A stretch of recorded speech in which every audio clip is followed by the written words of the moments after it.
50. The Master and Buddha. Friday, April 9, 1886. It was 5 o'clock in the afternoon. Narendra, Kali, Niranjan, and M were talking downstairs in the Kosipur garden house. Niranjan to M. Is it true that Vidyasagar is going to open a new school?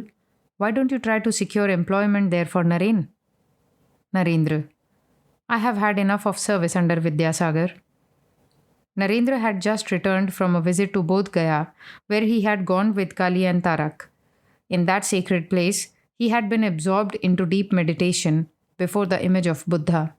He had paid his respects to the Bodhi tree, which is an offshoot of the original tree under which Buddha attained nirvana. Kali said, One day at Gaya, at Umesh Babu's house, Narendra sang many classical songs to the accompaniment of the mridanga. Sri Ramakrishna sat on his bed in the big hall upstairs. It was evening. M was alone in the room, fanning the master. Latu came in a little later. Master to M. Please bring a chadar for me and a pair of slippers. M. Yes, sir. Master to Latu. The chadar will cost 10 annas and then the slippers. What will be the total cost? Latu. 1 rupee and 10 annas. Sri Ramakrishna asked M by a sign to note the price. Narendra entered the room and took a seat. Sashi, Rakhal, and 1 or 2 other devotees came in. The master asked Narendra to stroke his feet. He also asked him whether he had taken his meal. Master, smiling, to M. He went there, referring to Bodh Gaya. M to Narendra. What are the doctrines of Buddha? Narendra. He could not express in words what he had realized by his tapasya, so people say he was an atheist. Master, by signs. Why atheist? He was not an atheist. He simply could not express his inner experiences in words. Do you know what Buddha means? It is to become one with Bodha, pure intelligence, by meditating on that which is of the nature of pure intelligence. It is to become pure intelligence itself. Narendra. Yes, sir. There are 3 classes of Buddhas. Buddha, Arhat, and Bodhisattva. Master. This too is a sport of God himself, a new Leela of God. Why should Buddha be called an atheist? When one realizes Swarupa, the true nature of oneself, one attains a state that is something between Asti, is, and Nasti, is not. Narendra to M. It is a state in which contradictions meet. A combination of hydrogen and oxygen produces cool water, and the same hydrogen and oxygen are used in the oxyhydrogen blowpipe. In that state, both activity and non-activity are possible. That is to say, one then performs unselfish action. Worldly people who are engrossed in sense objects say that everything exists, asti. But the Mayavadis, the illusionists, say that nothing exists, nasti. The experience of a Buddha is beyond both existence and non-existence. Master. This existence and non-existence are attributes of Prakriti. The reality is beyond both. The devotees remained silent a few moments. Master to Narendra. What did Buddha preach? Narendra. He did not discuss the existence or non-existence of God, but he showed compassion for others all his life. A hawk pounced upon a bird and was about to devour it. In order to save the bird, Buddha gave the hawk his own flesh. Sri Ramakrishna remained silent. Narendra became more and more enthusiastic about Buddha. Narendra. How great his renunciation was. Born a prince, he renounced everything. If a man has nothing, no wealth at all, what does his renunciation amount to? After attaining Buddhahood and experiencing nirvana, Buddha once visited his home and exhorted his wife, his son, and many others of the royal household to embrace the life of renunciation. How intense his renunciation was! But look at Vyasa's conduct. He forbade his son Shukadeva to give up the world, saying, My son, practice religion as a householder. Sri Ramakrishna was silent. As yet he had not uttered a word. Narendra. Buddha did not care for Shakti or any such thing. He sought only nirvana. Ah, how intense his dispassion was! When he sat down under the Bodhi tree to meditate, He took this vow: "Let my body wither away here if I do not attain nirvana." Such a firm resolve. This body indeed is the great enemy. Can anything be achieved without chastising it? Sashi: But it is you who say that one develops sattva by eating meat. You insist that one should eat meat. Narendra: I eat meat, no doubt, but I can also live on rice, mere rice, even without salt. After a few minutes, Sri Ramakrishna broke his silence. He asked Narendra by a sign whether he had seen a tuft of hair on Buddha's head. Narendra: No, sir. He seems to have a sort of crown. His head seems to be covered by strings of Rudraksha beads placed on top of one another. Master: And his eyes? Narendra: They show that he is in samadhi. Sri Ramakrishna again became silent. Narendra and the other devotees looked at him intently. Suddenly a smile lighted his face and he began to talk with Narendra. M was fanning him. Master to Narendra: Well, here you find everything, even ordinary red lentils and tamarind. Isn't that so? Narendra: After experiencing all those states, you are now dwelling on a lower plane. M to himself: Yes, after realizing all those ideals, he is now living as a bhakta, a devotee of God. Master: Someone seems to be holding me to a lower plane. Saying this, Sri Ramakrishna took the fan from M's hand and said, As I see this fan directly before me, in exactly the same manner have I seen God. And I have seen. With these words, he placed his hand on his heart and asked Narendra by a sign, Can you tell me what I said? Narendra: I have understood. Master: Tell me. Narendra: I didn't hear you well. Sri Ramakrishna said again by a sign, I have seen that he and the one who dwells in my heart are one and the same person. Narendra: Yes, yes, Soham. I am he. Master: But only a line divides the two, that I may enjoy divine bliss. Narendra to M: Great souls, even after their own liberation, retain the ego and experience the pleasure and pain of the body that may help others to attain liberation. It is like coolie work. We perform coolie work under compulsion, but great souls do so of their own sweet pleasure. Again, all fell into silence. After a time, Sri Ramakrishna resumed the conversation.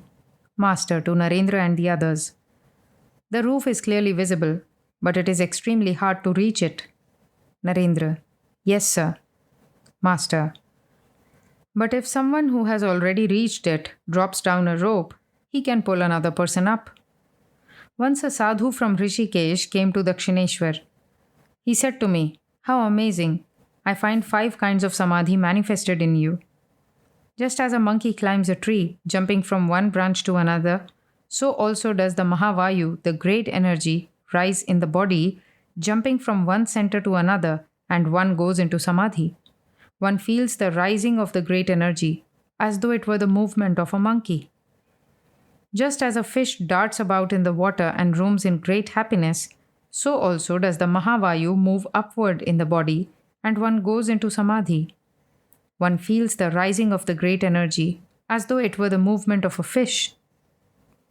Like a bird hopping from one branch to another, the Mahavayu goes up in the tree of the body, now to this branch and now to that.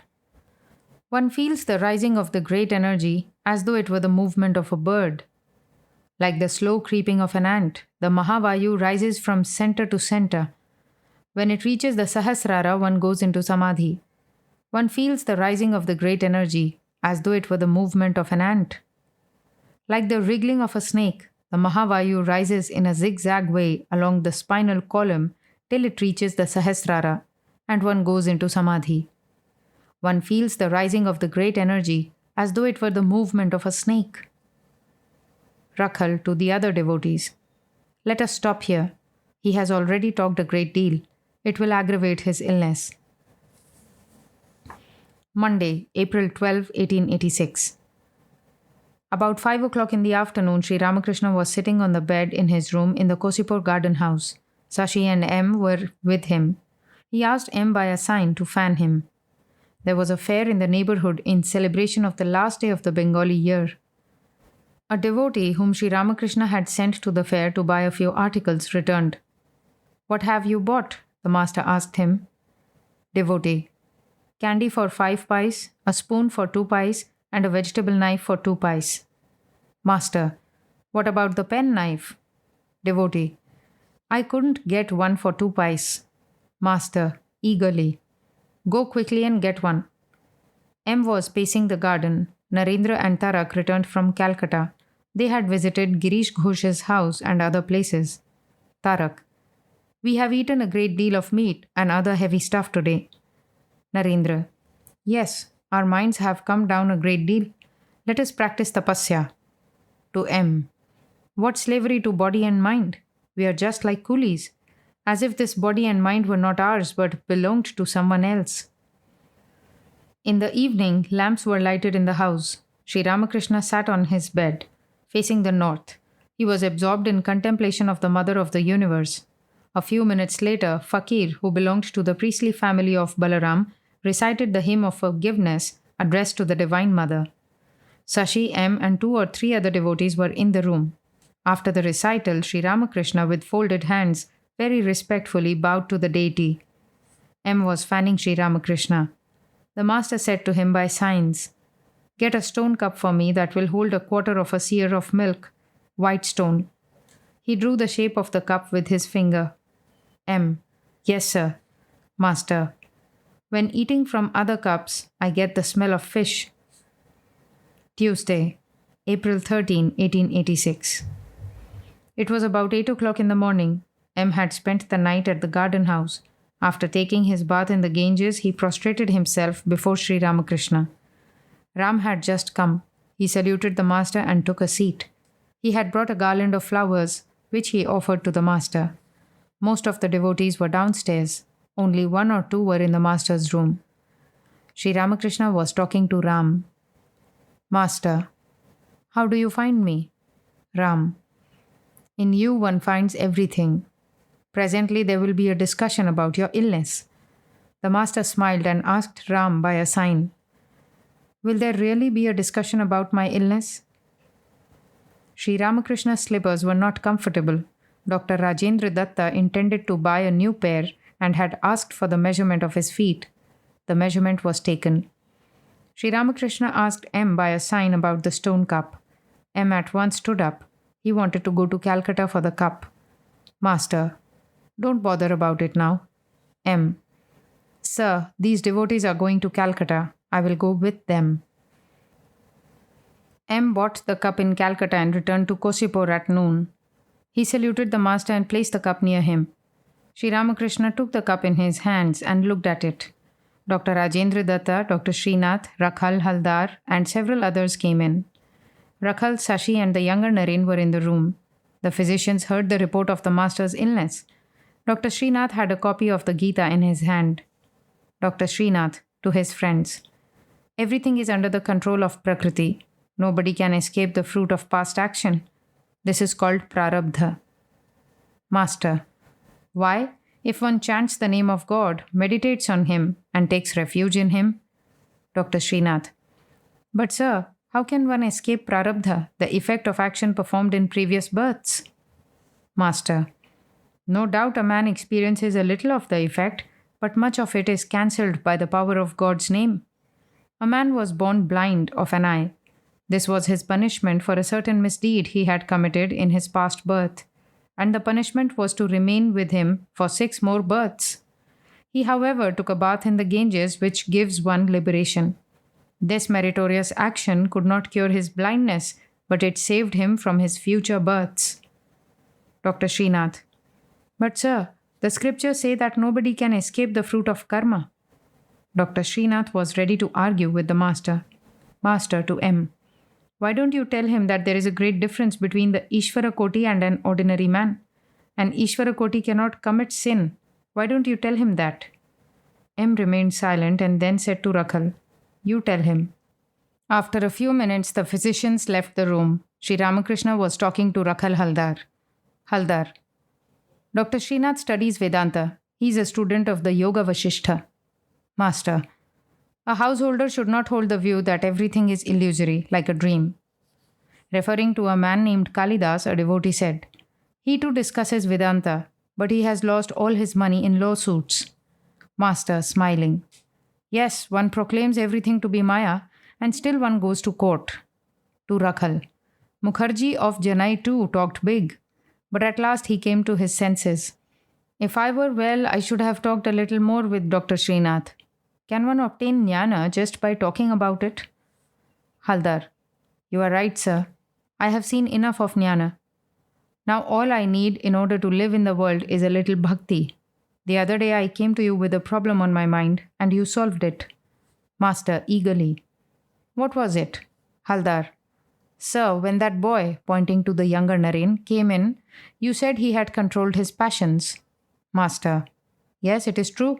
He is totally unaffected by worldliness. He says he doesn't know what lust is." To M, "Just feel my body. All the hair is standing on end." The master's hair actually stood on end at the thought of a pure mind totally devoid of lust. He always said that God manifests himself where there is no lust. Rakhal Haldar took his leave. Sri Ramakrishna was seated with the devotees. A crazy woman had been troubling everybody in order to see the master. She had assumed toward him the attitude of a lover and often ran into the garden house and burst into the master's room. She had even been beaten by the devotees, but that did not stop her. Sashi, "If she comes again, I shall shove her out of the place." Master, tenderly, No, let her come and go away." Rakhal, "At the beginning, I too used to feel jealous of others when they visited the master, but he graciously revealed to me that my Guru is also the Guru of the universe. Has he taken this birth only for a few of us?" Sashi, "I don't mean that. But why should she trouble him when he is ill? And she is such a nuisance." Rakhal, "We all give him trouble. Did we all come to him after attaining perfection? Haven't we caused him suffering? How Narendra and some of the others behaved in the beginning? How they argued with him?" Sashi, "Whatever Narendra expressed in words, he carried out in his actions." Rakhal, "How rude Dr. Sarkar has been to him. No one is guiltless, if it comes to that." Master, to Rakhal, tenderly, "Will you eat something?" Rakhal, "Not now, later on." Sri Ramakrishna asked M by a sign whether he was going to have his meal there. Rakhal to M, "Please take your meal here. He is asking you to." Sri Ramakrishna was seated completely naked. He looked like a 5-year-old boy. Just then the crazy woman climbed the stairs and stood near the door. M, in a low voice, to Sashi, "Ask her to salute him and go away. Don't make any fuss." Sashi took her downstairs. It was the first day of the Bengali year. Many women devotees arrived. They saluted Sri Ramakrishna and the Holy Mother. Among them were the wives of Balaram and Manomohan and the Brahmani of Bagh Bazar. Several of them had brought their children along. Some of women offered flowers at the master's feet. 2 young girls, 9 or 10 years of age, sang a few songs. First they sang, "We mourn for rest, alas, but rest can never find. We know not whence we come, nor where we float away. Time and again we tread this round of smiles and tears. In vain we pine to know whither our pathway leads, and why we play this empty play." Then, "There comes Radha, and there see your Krishna, with arching eyes and the flute at his lips." And finally, "O tongue, always repeat the name of Mother Durga. Who but your Mother Durga will save you in distress?" Sri Ramakrishna said by a sign, "That's good. They are singing of the Divine Mother." The Brahmani of Bagh Bazar had the nature of a child. Sri Ramakrishna told Rakhal by a sign to ask her to sing. The devotee smiled as the Brahmani sang, "O Hari, I shall sport with you today, for I have found you alone in the Nidhu wood." The woman devotees went downstairs. It was afternoon. M and a few other devotees were seated near the master. Narendra came in. He looked, as the master used to say, like an unsheathed sword. Narendra sat down near the master and within his hearing expressed his utter annoyance with women. He told the devotees what an obstacle women were in the path of God realization. Sri Ramakrishna made no response. He listened to Narendra. Narendra said again, "I want peace. I do not care even for God." Sri Ramakrishna looked at him intently without uttering a word. Now and then Narendra chanted, "Brahman is truth, knowledge, the infinite." It was 8 o'clock in the evening. Sri Ramakrishna sat on his bed. A few devotees sat on the floor in front of him. Surendra arrived from his office. He carried in his hands 4 oranges and 2 garlands of flowers. Now he looked at the master and now at the devotees. He unburdened his heart to Sri Ramakrishna. Surendra, looking at M and the others. I have come after finishing my office work. I thought, what is the good of standing on 2 boats at the same time? So I finished my duties first and then came here. Today is the first day of the year. It is also Tuesday, an auspicious day to worship the Divine Mother. But I didn't go to Kali Ghat. I said to myself, it will be enough if I see him who is Kali herself and who has rightly understood Kali. Sri Ramakrishna smiled. Surendra. It is said that a man should bring fruit and flowers when visiting his guru or a holy man. So I have brought these. To the master. I am spending all this money for you. God alone knows my heart. Some people feel grieved to give away a penny, and there are people who spend 1,000 rupees without feeling any hesitation. God sees the inner love of a devotee and accepts his offering. Sri Ramakrishna said to Surendra by a nod that he was right. Surendra, I couldn't come here yesterday. It was the last day of the year, but I decorated your picture with flowers. Sri Ramakrishna said to M by a sign, Ah, what devotion! Surendra, as I was coming here, I bought these 2 garlands for 4 annas. Almost all the devotees took their leave. The master asked M to stroke his legs and fan him. Friday, April 16, 1886. The moon was shining brilliantly, flooding the garden paths, the trees, and the water of the lake with its white rays. Girish, M, Latu, and a few other devotees were seated on the steps leading to the lake. The house stood to the west of the lake. A lamp burnt in the master's room on the second floor. Sri Ramakrishna was sitting on his bed. There were several devotees in the room. A few minutes later, Girish and M were strolling along a garden path lined with flowering plants and fruit trees. M. How beautiful this moonlight is. Perhaps nature has had the same laws from time out of mind. Girish. How do you know that? M. There is no change in the uniformity of nature. European scientists have been discovering new stars through the telescope. There are mountains on the moon. They have seen them. Girish. It is difficult to be sure of that. It is hard for me to believe it. M. Why? The mountains have been observed through the telescope. Girish. How can you be sure that they have been rightly observed? Suppose there are other things between the moon and the earth. Light passing through them may conjure up such visions. Narendra, Rakhal, Niranjan, Sarat, Sashi, Baburam, Kali, Jogin, Latu, and a few other young devotees had been living at the Kosipur garden house in order to nurse Sri Ramakrishna. That evening, Narendra, Kali, and Tarak had gone to Dakshineshwar. They were going to spend the night in the Panchavati, meditating on God.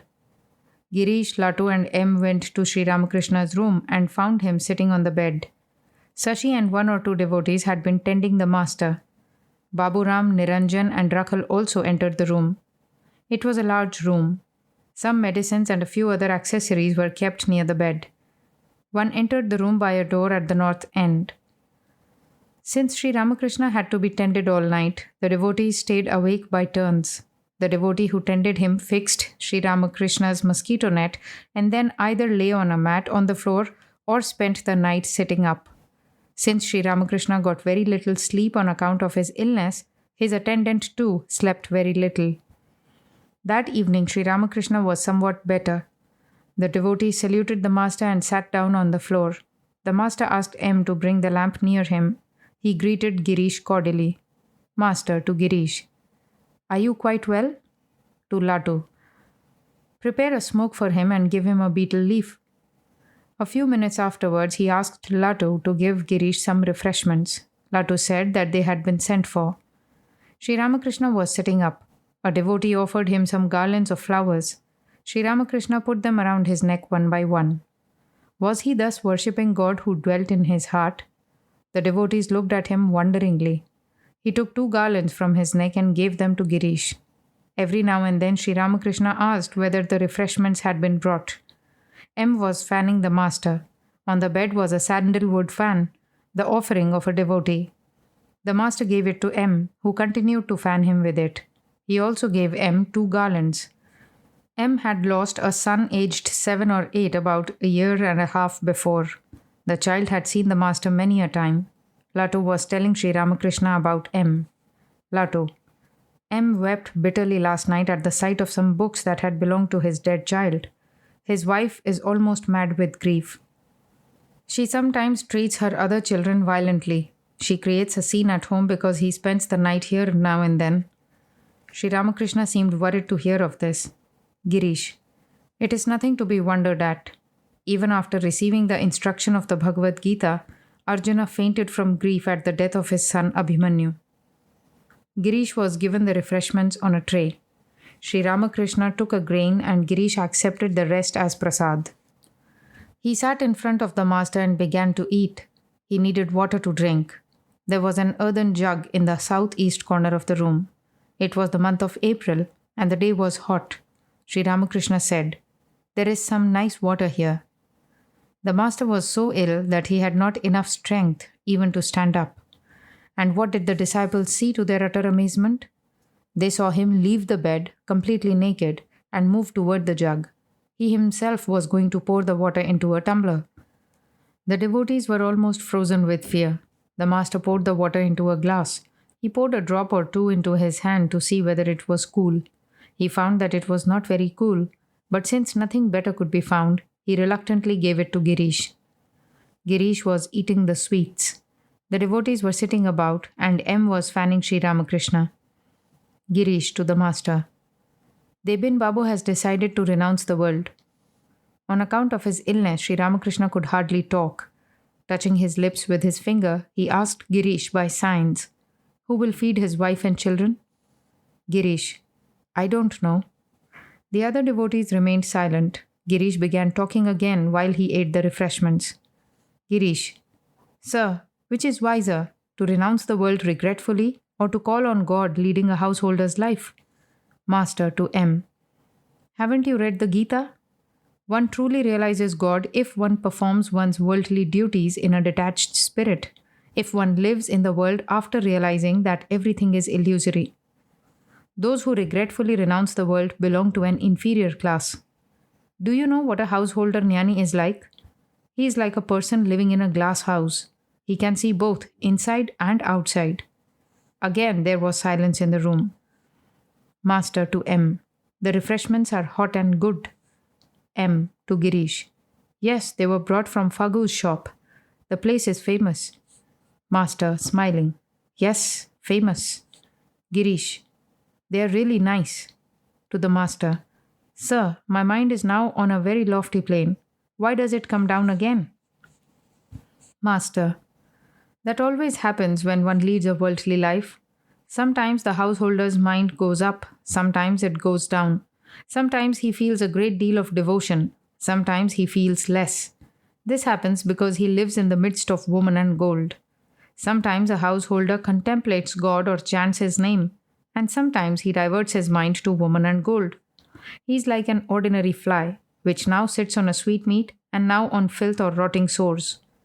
But it is quite different with sannyasis. They are able to fix their minds on God alone, completely withdrawing them from woman and gold. They can enjoy the bliss of God alone. A man of true renunciation cannot enjoy anything but God. He leaves any place where people talk of worldly things. He listens only to spiritual talk. A man of true renunciation never speaks about anything but God. The bees light only on flowers in order to sip honey. They do not enjoy anything else. Girish went to the small terrace to rinse his hands. Master to M. A man needs the grace of God to fix his whole mind on him. Well, Girish has eaten a great many sweets. Tell him not to eat anything else tonight. Girish returned to the room and sat in front of the master. He was chewing a betel leaf. Master to Girish. Rakhal has now understood what is good and what is bad, what is real and what is unreal. He lives with his family, no doubt, but he knows what it means. He has a wife, and a son has been born to him, but he has realized that all these are illusory and impermanent. Rakhal will never be attached to the world. He is like a mud fish. The fish lives in the mud, but there is not the slightest trace of mud on its body. Girish, Sir, I don't understand all this. You can make everyone pure and unattached if you want to. You can make everyone good, whether he is a worldly man or a sannyasi. The Malaya breeze, I believe, turns all trees into sandalwood. Master, not unless there is substance in them. There are a few trees, the cotton tree for instance, which are not turned into sandalwood. Girish, I don't care. Master, but this is the law. Girish, but everything about you is illegal. The devotees were listening to this conversation in great amazement. Every now and then, the fan in M's hand stopped moving. Master, yes, that may be true. When the river of bhakti overflows, the land all around is flooded with water to the depth of a pole. When a man is inebriated with divine love, he doesn't abide by the injunctions of the Vedas. He picks durva grass for the worship of the deity, but he doesn't clean it. He picks whatever he lays his hands on. While gathering tulsi leaves, he even breaks the branches. Ah, what a state of mind I passed through. To M. When one develops love of God, one needs nothing else. M. Yes, sir. Master. But a devotee must assume toward God a particular attitude. God in his incarnation as Rama demonstrated Shanta, Dasya, Vatsalya and Sakhya. But Krishna demonstrated Madhur besides all these. Radha cherished the attitude of Madhur toward Krishna. Her love was romantic, but in the case of Sita, it was the pure love of a chaste wife for her husband. There was no romance in her love. But all this is the Leela of God. He demonstrates different ideals to suit different times. A crazy woman used to accompany Vijay Goswami to the Kali temple at Dakshineshwar and sing for Sri Ramakrishna. Her songs were about Kali. She also used to sing the songs of the Brahmo Samaj. The devotees called her Pagli and tried to keep her away from the master. Master to Girish and the others. Pagli cherishes the attitude of Madhur toward me. One day she came to Dakshineshwar. Suddenly she burst out crying. Why are you crying? I asked her. And she said, Oh, my head is aching. All laugh. Another day I was eating when she came to Dakshineshwar. She suddenly said, Won't you be kind to me? I had no idea of what was passing through her mind and went on eating. Then she said, Why did you push me away mentally? I asked her, What is your attitude? She said, Madhur. Ah, I said, but I look on all women as manifestations of the Divine Mother. All women are mothers to me. Thereupon she said, I don't know all that. Then I called Ramlal and said to him, Ramlal, listen to her. What is she talking about? This pushing away mentally? Even now she keeps up that attitude. Girish. Blessed indeed is Pagli. Maybe she is crazy. Maybe she is beaten by the devotees. But she meditates on you 24 hours a day. No matter how she meditates on you, no harm can ever befall her. Sir, how can I express my own feelings about it? Think what I was before and what I have become now by meditating on you. Formerly I was indolent. Now that indolence has turned into resignation to God. Formerly I was a sinner. Now I have become humble. What else can I say? The devotees remained silent. Rakhal expressed his sympathy for Pagli. He said, We all feel sorry for her. She causes so much annoyance, and for that she suffers too. Niranjan to Rakhal. You feel that way for her because you have a wife at home, but we could kill her. Rakhal sharply. Such bragging? How dare you utter such words before him? Meaning Sri Ramakrishna. Master to Girish. Woman and gold alone is the world. Many people regard money as their very lifeblood. But however you may show love for money, one day perhaps every bit of it will slip from your hand. In our part of the country, the farmers make narrow ridges around their paddy fields. You know what those ridges are. Some farmers make ridges with great care all the way around their fields. Such ridges are destroyed by the rush of the rainwater. But some farmers leave a part of the ridge open and put sod there. The water flows through the sod, leaving the field covered with silt after the rain. They reap a rich harvest. They alone make good use of their money who spend it for the worship of God or the service of holy men and devotees. Their money bears fruit. I cannot eat anything offered by physicians. I mean those who traffic in human suffering. Their money is blood and pus. Sri Ramakrishna mentioned two physicians in this connection. Girish. Dr. Rajendra Datta is a generous person. He doesn't accept a penny from anybody. He gives away money in charity. Saturday, April 17, 1886. It was the night of the full moon. For some time, Narendra had been going to Dakshineshwar daily. He spent a great deal of time in the Panchavati in meditation and contemplation.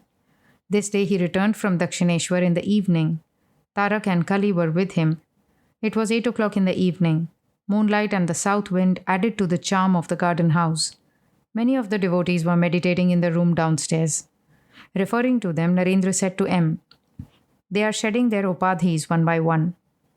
A few minutes later, M came into Sri Ramakrishna's room and sat down on the floor. The master asked him to wash his towel and the spittoon. M washed them in the reservoir. Next morning, Sri Ramakrishna sent for M. After taking his bath in the Ganges and saluting the master, he had gone to the roof. Sri Ramakrishna asked M to bring his grief-stricken wife to the garden house where she could have her meal. The master said to M by a sign, "Ask her to come. Let her stay here a couple of days. She may bring the baby." M. "Yes, sir. It would be fine if she developed intense love of God." Sri Ramakrishna again answered by signs. Oh, grief pushes out devotion. And he was such a big boy. Krishna Kishore had two sons. They were of the same age as Bhavanath, and each had 2 university degrees. They both died, and Krishna Kishore, jnani that he was, could not at first control himself. How lucky I am that I have none. Arjuna was a great jnani, and Krishna was his constant companion. Nevertheless, he was completely overwhelmed with grief at the death of his son Abhimanyu. Why doesn't Kishori come? A devotee. He comes to the Ganges every day for his bath. Master. But why doesn't he come here? Devotee. I shall ask him to come, sir. Master. Why doesn't Harish come? 2 young girls aged 9 and 10 who belonged to M's family sang several songs about the Divine Mother for the Master. They had sung for him when he had visited M's house at Shampukar. The Master was very much pleased with their songs. After they had finished, they were sent for by the devotees to sing for them downstairs. Master to M. Don't teach the girls any more songs. It is different if they sing spontaneously, but they will lose their modesty by singing before anyone and everyone. It is very necessary for women to be modest. Flowers and sandal paste were placed before the master in a flower basket. He sat on his bed and worshipped himself with these offerings. Sometimes he placed flowers and sandal paste on his head, sometimes on his throat, sometimes on his heart, and sometimes on his navel. Mano Mohan of Konnagar came in and took a seat after saluting the master. Sri Ramakrishna was still busy with the worship of his inner self. He put a garland of flowers on his own neck. After a while, he seemed to be pleased with Mano Mohan and gave him some flowers. M too received a flower. It was about 9 o'clock in the morning. The master and M were talking. Sashi also was in the room. Master to M. What were Narendra and Sashi talking about? What did they discuss? M to Sashi. What were you talking about? Sashi. Was it Niranjan that told you about it? Master. What were you discussing? I heard God, being, non-being, and so forth. Sashi, smiling. Shall I call Narendra? Master. Yes. Narendra came in and took a seat. Master to M. Ask him something. To Narendra. Tell us what you were talking about. Narendra.